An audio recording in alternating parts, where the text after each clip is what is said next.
on peut faire une pause avec Maxime? D'accord, mais ne vous éloignez pas trop, hein.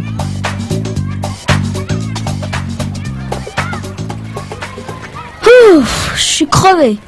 Alors Maxime, qu'est-ce qui t'est arrivé il y a quelques semaines?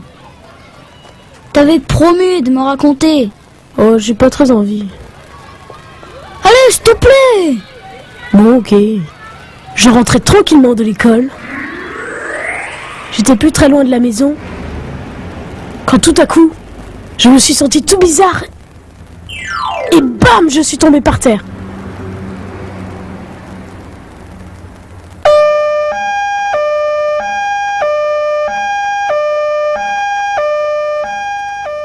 Quand je me suis réveillée, j'étais dans une ambulance. Il y avait un médecin qui me tenait la main, qui me parlait et me rassurait. T'inquiète pas, tout va bien, repose-toi. Je me sentais très fatiguée. Mais il m'a réconfortée jusqu'à ce qu'on arrive à l'hôpital. Il était super cool. On m'a transportée dans une chambre. Heureusement, mes parents étaient déjà là. T'as dû avoir une sacrée trouille. Bah oui, surtout que je ne comprenais rien à ce qui s'était passé. Puis, le docteur est entré dans ma chambre. Elle avait l'air sympa. Et comment va notre petit bonhomme? Oh, ça a l'air d'aller mieux, à ce que je vois. Qu'est-ce qui lui est arrivé, docteur? Votre fils a eu un petit malaise. Il pourrait s'agir de ce qu'on appelle une crise d'épilepsie. Cela t'est-il déjà arrivé, Maxime? Non, Sais-tu de quoi il s'agit? c'est quand on tremble de partout et qu'on avale sa langue. Apparemment, tu n'as pas avalé la tienne. On peut effectivement avoir le corps parcouru de tremblements, mais avaler sa langue? Non. Elle est bien accrochée, tu peux me croire. Je vais t'expliquer ce qui a pu se passer.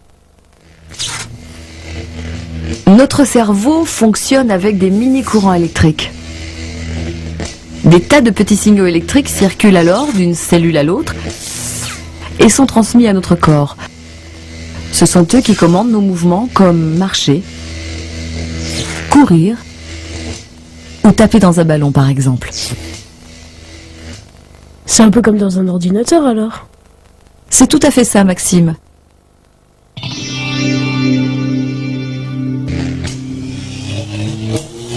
Mais il arrive parfois que les signaux s'emballent comme s'il y avait un court-circuit ou un orage dans le cerveau. Tu perds alors les commandes de ton corps. Il peut être parcouru de secousses sans que tu puisses le maîtriser, et tu peux perdre connaissance. C'est ce que l'on appelle faire une crise d'épilepsie. Ne vous inquiétez pas, Maxime va bien. On va juste le garder un peu pour procéder à quelques examens. Ils permettront de déterminer la cause de cette crise.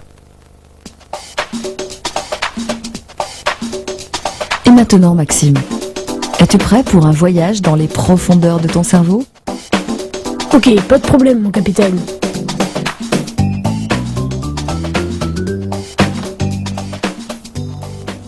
Tout d'abord, nous allons te faire un électroencéphalogramme.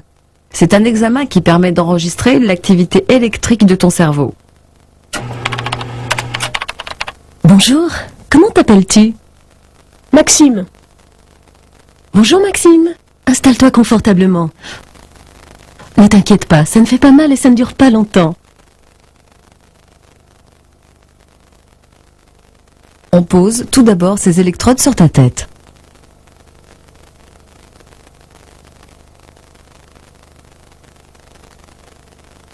Oh, on t'a mis ces machins. Ça t'a fait quoi? bon, ça fait pas mal. J'avais l'impression d'avoir un casque de martien sur la tête. Wow! Grâce à ces électrodes reliées chacune par un petit câble à une machine, on recueille les signaux qui circulent dans le cerveau et on les enregistre.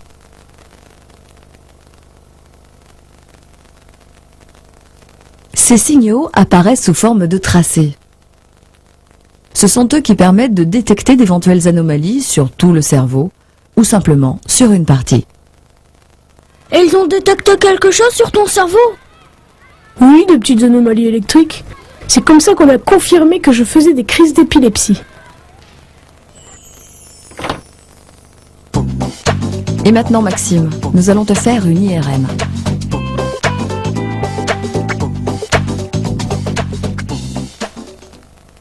IRM signifie imagerie en résonance magnétique.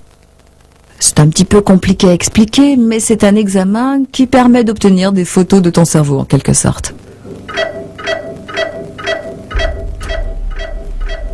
C'est bizarre comme machine. T'es allongé sur une table. Derrière toi, t'as comme un gros tube. Tout à coup, la table coulisse lentement pour que ta tête rentre dans le tube. Tu ne dois pas bouger d'un poil et tu entends de drôles de bruits tout autour de toi.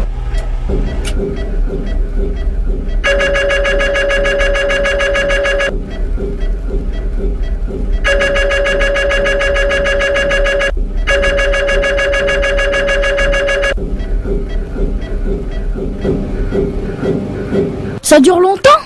Ouais, c'est 20 minutes, peut-être plus. Grâce aux photos de l'IRM, on peut détecter d'éventuelles petites anomalies dans le cerveau qui peuvent parfois être la cause des crises d'épilepsie.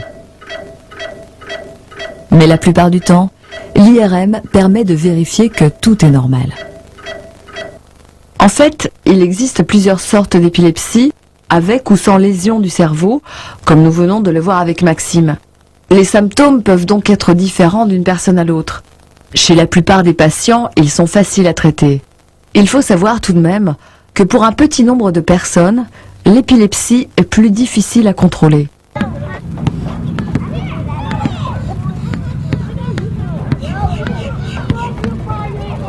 Eh ben dis donc Maxime, c'était voyage au centre du cerveau ton truc.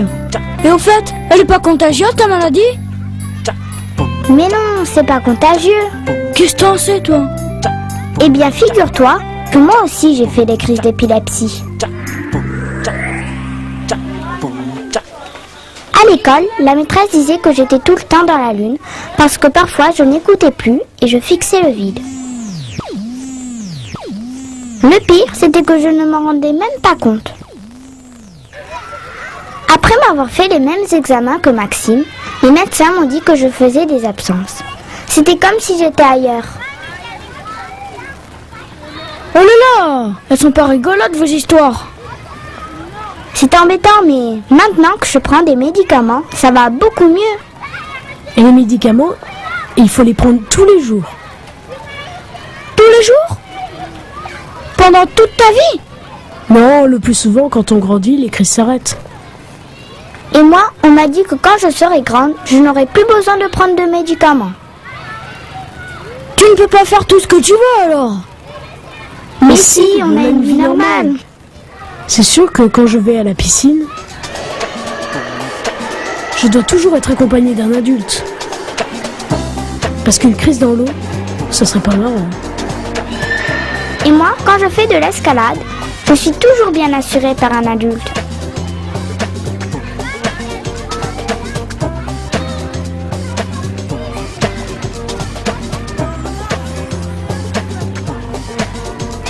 Hé, le prof de gym. Et alors les enfants, elle est drôlement longue cette pause. Vous savez pas monsieur, ce qui est arrivé à Maxime? Non? Quoi? Il a fait une crise d'épilepsie et... Je sais, je suis au courant. Mais tout va bien maintenant, n'est-ce pas Maxime? Et pour toi aussi Léa, hein? J'ai moi-même connu en colonie de vacances une fille qui était épileptique. Qu'est-ce qui lui arrivait? C'était différent des crises de Léa et de Maxime.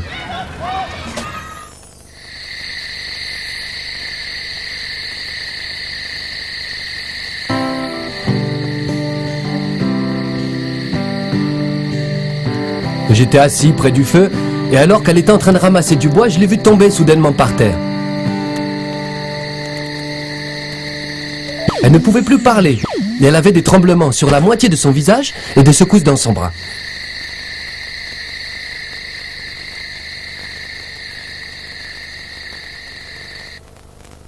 Elle n'a pas perdu connaissance. C'est arrivé une fois, mais ce n'était pas grave. Ce jour-là, elle avait simplement oublié de prendre ses médicaments. Bon alors, vous venez jouer maintenant ? On arrive.